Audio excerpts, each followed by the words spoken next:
All right, the inflation report this morning was absolute poop. Like poopy doopey. It wasn't good. Now, there are some potential upshots as to why it wasn't good. I'm going to start with those because I am generally a believer that we are more likely to face deflation than we are to face a second wave of inflation. Now, on a day like today, that sounds like a very stupid thing to say. But you know me, I'd rather give you my opinion than lie to you and make some random crap up just to go with the trend. So, what happened here? Well, there are a few things that could explain what's happening. And again, we'll start with that. First is seasonal adjustments and revisions. So every January, the Bureau of Labor Statistics, yes, which does the CPI report, they revise their weightings and they make these changes to what categories they include in CPI and which they don't. And that actually led to disinflation in the second half of 2024 being revised down at a faster pace than previously expected, which means good news just got buried into the second half of last year. So inflation was now, according to the revision, lower than what we were told in the last 6 months of 2024. Okay, well, anybody who's been studying company earnings calls like us in the course member live streams, we already know that. We already knew that a long time ago. Speaking of which, by the way, this morning was the first course member live stream, and we're doing this daily now, where we started at 5:10 a.m., and we went all the way to about 6:47 a.m., usually 6:45 is the goal. And so we went, we did the whole market open live stream, and we're doing trade ideas, which was fun. We're like, all right, here's an opportunity. Palantir's got high volatility. Sell put on Palantir. All right, it's at 365. Boom. 20 minutes later, you'd be up like 15% on the trade. That's on a sell put, which obviously carries less risk than like a YOLO, buy put or buy call. But anyway, if you're interested in that kind of stuff and seeing the difference between credits, debits, volatility, we have a PP coupon code over at meetkevin.com. But anyway, these revisions, unfortunately, when you lower the second half of the year, things are going to look hotter in your new year comparing to that old year on that month-over-month basis. And that's what we got, unfortunately. The month-over-month numbers were hot.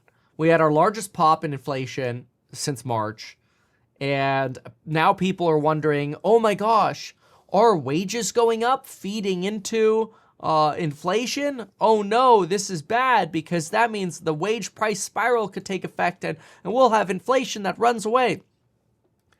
No, it's not going to happen. But at least in the near term, I have to say, this is a hot inflation report. You could argue that maybe it had to do with the fires. Maybe it had to do with, some rounding. But honestly, it was a hot report. So let's just be real. It was hot. Only 5 out of 73 forecasters surveyed by Bloomberg had core inflation going up 0.4% this month. That's, 5 divided by 73. That's only 6.9% of forecasters. Super core inflation was up 0.76% in 1 month. That is the most since January of 2024. So that's a year, right? And if I multiply that by 12, super core, by the way, takes out goods, energy, and shelter. Super core was up 9% on an annualized basis. That's not good. Now, again, maybe it's because of the revisions. And I hate that they do this because it makes it so hard to sort of analyze the data. It makes it really hard to analyze the data. But that's what they do. This is just the way the market, the way the cake is sliced, if you will. I don't know. That's probably a bad analogy. But looking at some of the data, shelter, like owner's equivalent rent and rent of primary residence, that was stable from last month. Now, it would have been nice to see more of a decline, but it was stable from last month. And 95% of shelter inflation is made up by owner's equivalent rent and rent of primary, which was flat since last month. which is why I think there was some rounding going on, because the overall housing item went up 0.4 versus 0.3 last month, which I thought was weird because the 95% contributor to that category was stable. So that's why I think there's some rounding going on that we're not seeing. But anyway, lodging away from home, hotels were up 1.4%. Insurance for households up 1.1%. Medical care services up 0.9%. Transportation services were up 1.8%, led by truck rentals and repair work, as well as motor vehicle up in, insurance up again 2%. Airfares were up 1.2%. This feels broad-based. And again, the only thing that I could say that is potentially an explanation for this would be revisions. But what's not good about this is you're going to get people say, oh my gosh, this is just like 2024, where now we get 3 months in a row of bad inflation data, and then we're back to second wave fears of inflation. So obviously the bond market is selling off. You've got the 10-year treasuries up 11 basis points. You've got literally the odds of a rate cut this year have just collapsed to maybe getting one rate cut in December. That is, we are only pricing in one rate cut between now and December. Now, it's entirely likely that Jerome Powell had a heads up on this CPI report as he went to testify, because he's like, yeah, no plans to cut rates at this point. And honestly, with this inflation data, you can't blame him. Now, is Trump going to try to twist his arm? Well, of course. But, I mean, hey, gold's almost at $3,000, so I know some people are going to be excited that this inflation report over the next 30 days is going to push gold up, bonds down, bond yields up, gold up. But, it could end up being a little bit of a weight for stocks as well. And this is where you sort of get this broader concern that at some point, if this sort of like never-ending rally since just before the Trump election and then the Trump election, that never-ending rally, could that start facing some headwinds under the weight of, okay, we're not getting support from rate cuts. We're also starting to miss on guidance. This morning, and I've been mentioning this for a while now, but on Supermicro, I expected there wouldn't be any issues with their financials. And sure enough, they said no issues with our financials. However, they did guide lower for Q2. So I think you probably peak out around this 44 resistance level. You get that alpha report for free for the rest of the month still at meetkevin.com. Otherwise, course members will get it for free forever. But anyway, we sent it out together this morning. It was great. But something to really watch for now is how does the market react for the next 30 days to this potential that, okay, yes, we had to deal with the revisions, and maybe that comparison hurts. But on the flip side, we were told that, hey, inflation in the first quarter of 2025 should be lower because you're comparing to the higher inflation that you had in the first quarter of 2024. The whole second wave of inflation. Well, that's not what we got this morning.